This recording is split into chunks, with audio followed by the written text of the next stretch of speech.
Okay, welcome back to the Gaggle where we're discussing Lebanon. Joshua, you were talking about just beginning to talk about the international angle in trying to address Lebanon's very serious problems. And you mentioned President Macron.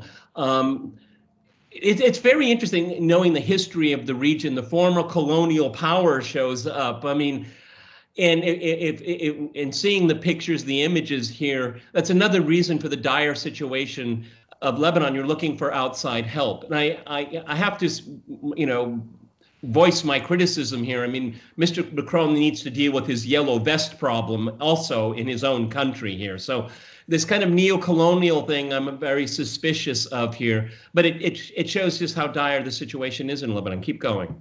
It does, and the trouble with looking to the international community for salvation is the international community is at daggers drawn over Middle Eastern issues. And already we're seeing the various powers line up in different camps, depending on their larger interests in the region. And Lebanon is but a pawn in this because nobody really cares about Lebanon. Most people have come to the conclusion that the Lebanese are screwed, that they can't get along, and they can never fix anything. They're always looking for a handout. And that's the attitude of the international community. So what we see evolving are these different camps.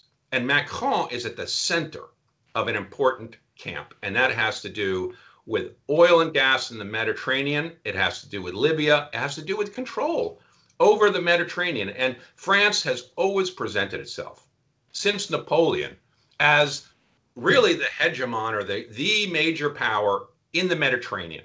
And it tried to organize a Mediterranean group during the 80s and 90s. It's been eager to be the chief power. And now it sees Turkey waltzing in to the Eastern Mediterranean and beginning to call the shots. Turkey has jumped in Libya and supported the internationally recognized government in Tripoli. It rules over a teeny little plot of land, but France has been backing Haftar, the major strongman who's come against that, who's also backed by Egypt, Saudi Arabia, UAE, and so we've got these different camps, and so Turkey and France are competing, and this is also means that Lebanon, France needs to get the help of the Gulf states, of Iran, in a coalition against Turkey. And that's why it's being solicitous of Iran.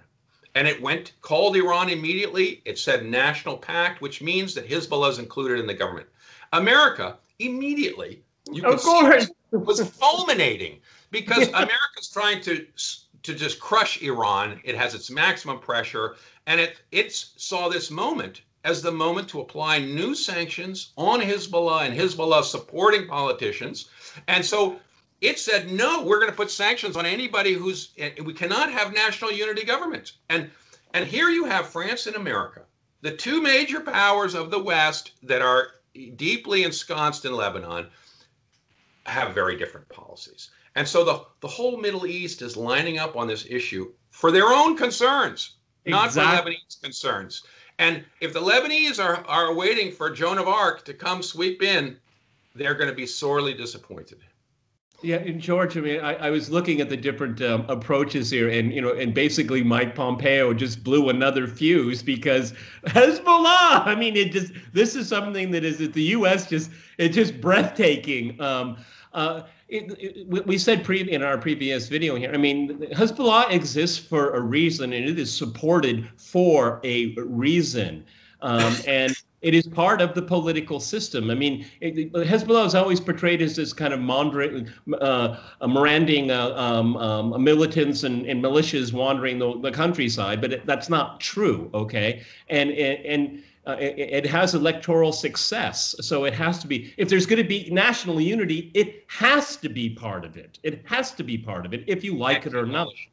You can't. Well, I mean, if you don't, then it's not a part. Then you can't have groups in America that seem to think that you can just sideline. I mean, you take the Institute for the Defense of Democracies. You take the Middle East, Washington Institute for Middle East Near East Policy. There are lots of pro-Israeli groups in the United States that are driving this anti-Hezbollah issue, and And it has become, it's become the main feature on how America deals with Lebanon. And you can't do that. I mean, in a sense, the deal made with Hezbollah has two major reasons. One is the Iranian-Syrian interest in containing Lebanon and containing Israel, excuse me, and Syria's interest in getting back the Golan. So it has made this coalition with Hezbollah as the cat's paw to put pressure on Israel. But the other reason is that the Shiites were always given the short straw. They always had the short end of the stick in Lebanon. The Sunnis and the Christians were the much more educated, much more wealthy, and they lorded it over the Shiites. Now, the Shiites have only less than a third of the seats in parliament, and they have the Speaker of the House, which had been traditionally the weakest position. So, in a sense, they're allowed to keep their guns and their militia, but they get less political power. Was the traditional arrangement. Now Hezbollah has turned that into a great advantage because it has the guns and it's been able to lord over the other factions. So they are very upset. But in order to get Hezbollah to give up their guns, they're going to have to offer them much more constitutional, legal power.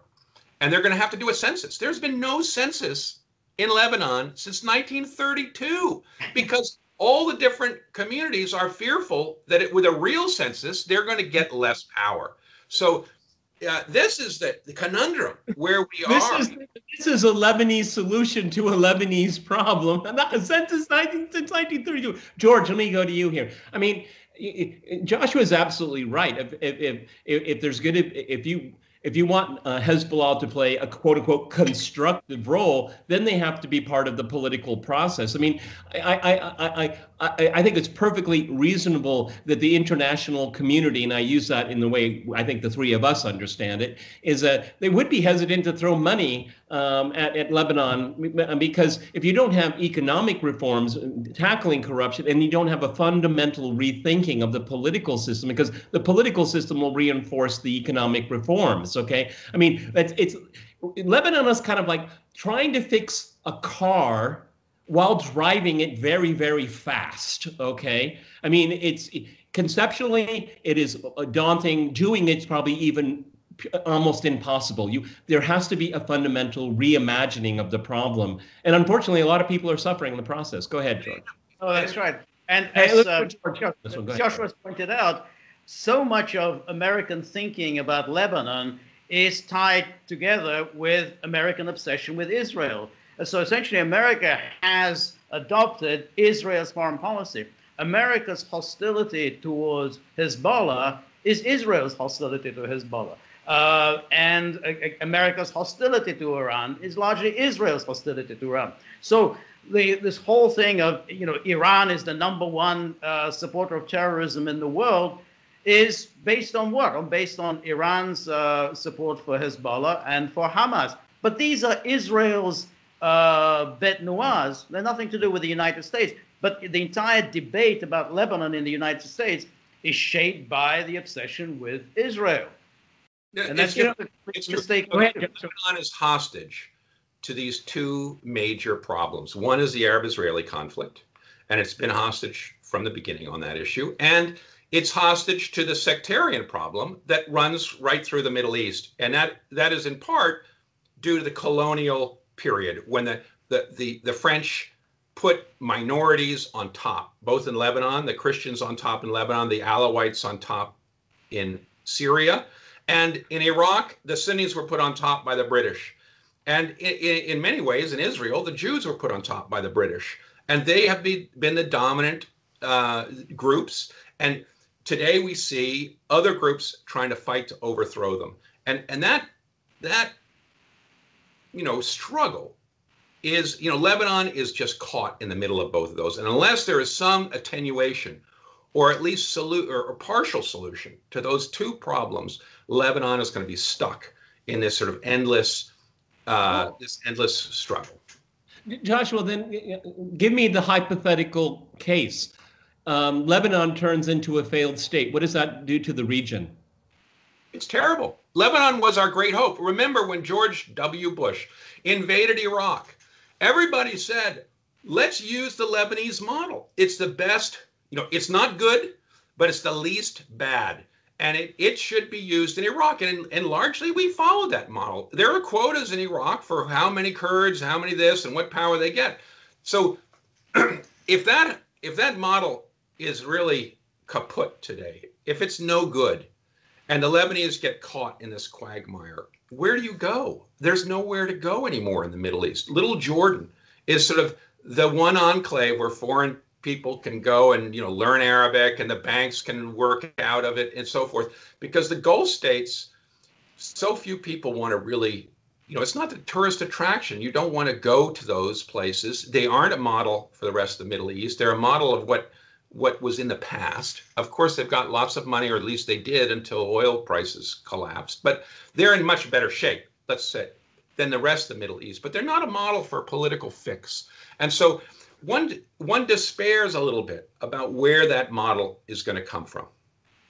Let's wrap it up here, George. I mean, it's a real pity, and it will be a historical shame with the U.S.'s obsession with Israel's foreign policy objectives that this state would fail. Because, even before this catastrophic blast, Lebanon was facing sanctions because of what was going on in Syria.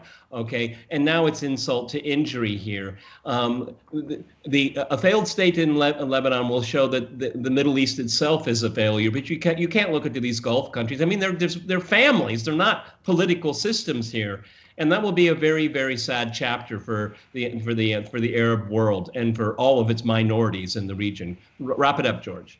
Yes, that's right. And the sanctions are really also a consequence of the sanctions on Syria, the sanctions on Iran, which have also affected Lebanon. As some of the economic crisis isn't just due to the corruption, but it's also a consequence of the sanctions.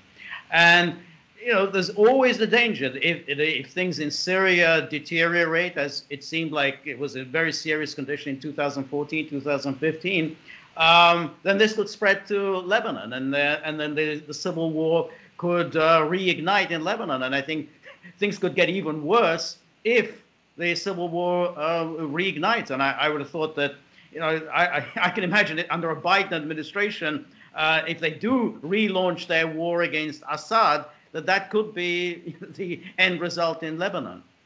Yeah. It's really sad to contemplate a Biden foreign policy, but then again, it probably won't be much different than Trump's. Okay, it's bipartisan. I want to thank Joshua Landis and George Samueli for joining me here on The Gaggle. Thank you, gentlemen. Fascinating, and I hope to see you both soon. Thank you, Peter.